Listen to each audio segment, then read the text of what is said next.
श्रोते हो नमस्ते. आपल्या सर्वांना शुभ दिवस. श्रोते हो, एकदा गुरुला त्यांचा शिष्य म्हणाला, गुरुदेव, एका व्यक्तीनं ना आपल्या आश्रमाला गाय भेट दिली.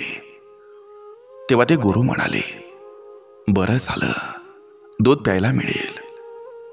पुन्हा एका आठवड्यानंतर पुन्हा शिष्य गुरुंना म्हणाला, गुरुदेव, अहो ज्याने आपल्याला गाय दिली होती ना, ती व्यक्ती आपली गाय परत घेऊन गेली.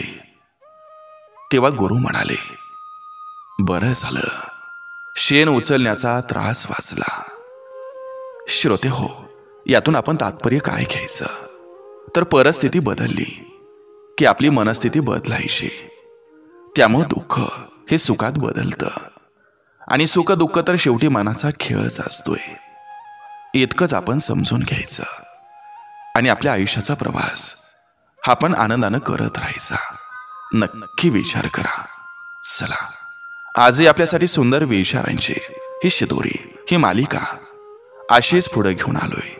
चला, करूया सुरुवात सुंदर विचारांना, सुंदर सुविचारांना.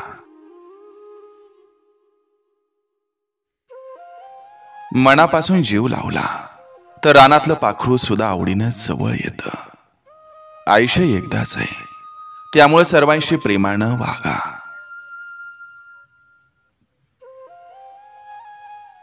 जीवनाच्या प्रत्येक वळणावर आठवण येत राहील. एकत्र नसलो तरी सुगंध मैत्रीचा दरवळत राहील.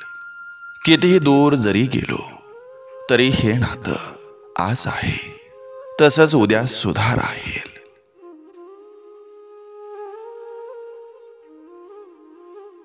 राधेनं कृष्णाला विचारलं, प्रेमाचा फायदा काय? कृष्ण हसून म्हणाला, जिथं फायदा असतो तिथं प्रेम कधीच नसतं.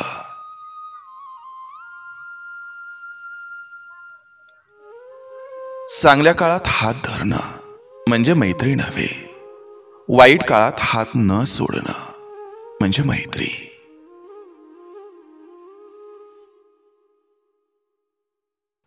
मैत्री एक सोपी व्याख्या.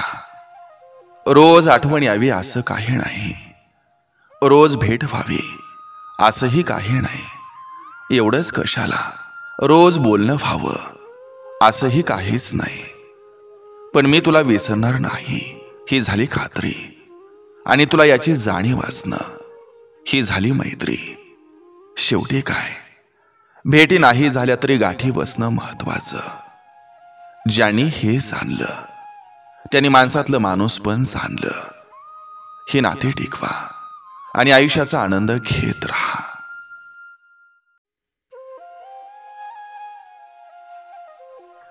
नात्यात ओढ असली की वेळ भेटतो, वेळ भेटला की बोलणं होतं, बोलणं झालं की समाधान मिळतं, समाधानी राहिलं की नातं टिकतं, आणि नातं टिकलं की नातं बहरतं.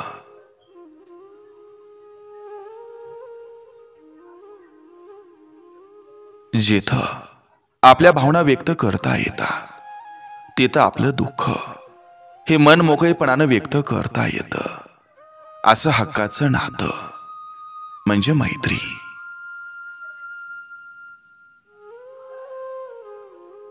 वेदना कमी करण्यासाठी डोळ्यांना रडावं लागत असतं.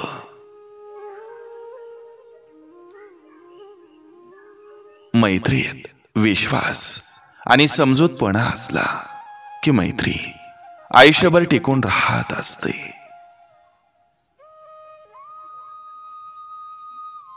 पावसात जेवढा ओलावा नसेल तेवढा जिव्हाळा मैत्रीत असतो. मैत्रीतल्या सावलीचा अर्थ हा प्रत्येकाला उन्हात गेल्यावरच कळतो.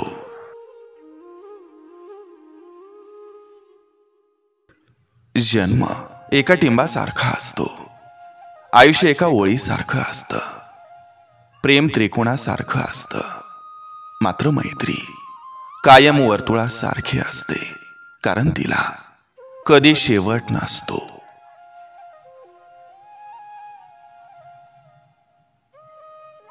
नातं आणि विश्वास हे एकमेकांचे खूप चांगले मित्र आहेत. नातं ठेवा, अगर ठेवू नका.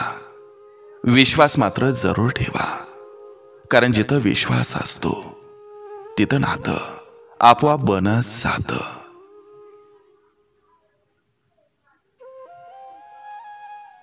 या जगात खरं प्रेम नावाची गोष्ट ही अस्तित्वात नसते. जोपर्यंत तुमची गरज असते तोपर्यंतच प्रेम असतं, आणि हेच त्रिकालाबाधित सत्य आहे.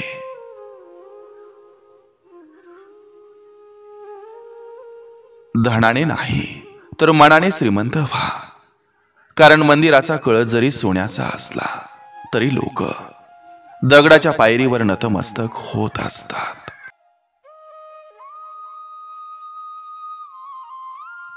कर्माला घाबरा, देवाला नाही, कारण देव माफ करतो, कर्म नाही. मैत्री असावी कृष्णा सुदामा सारखे निस्सीम, निस्वार्थ आणि निष्पाप. मैत्रीच्या आनंदात आनंद आणि दुःखात दुःख मानणारी.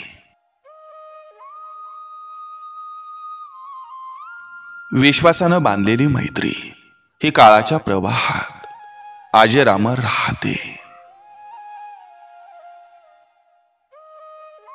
जिथं आपल्या भावना या मन मोकळ्या करता येतात, असं हक्काचं एकमेव नातं म्हणजे मैत्री. सत्य आणि स्पष्ट बोलणारा हा कडू वाटत असला तरी तो धोकेबाज कधीच नसतो.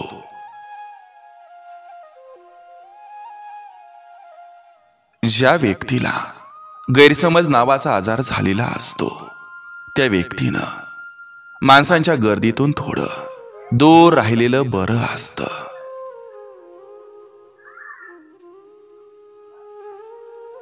चांगल्या मैत्रीला वचन आणि अटींची गरज नसते.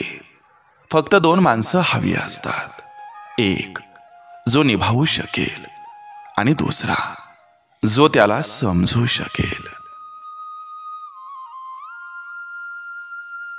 जगासमोर लय पुढं पुढं करून असं वागायचं की मी किती श्रेष्ठ आहे, आणि चार भिंतीच्या आत जवळच्या लोकांबरोबर कपटीपणानं वागायचं.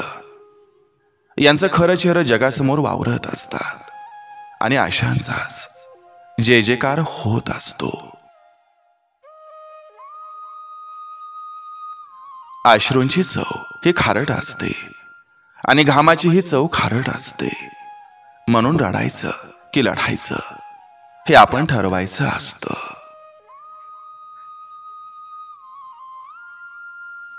लोक गरिबीत तुमच्यावर दुर्लक्ष करतील, कष्ट केलं तर हसतील, आणि यशस्वी झालात तर जळतील.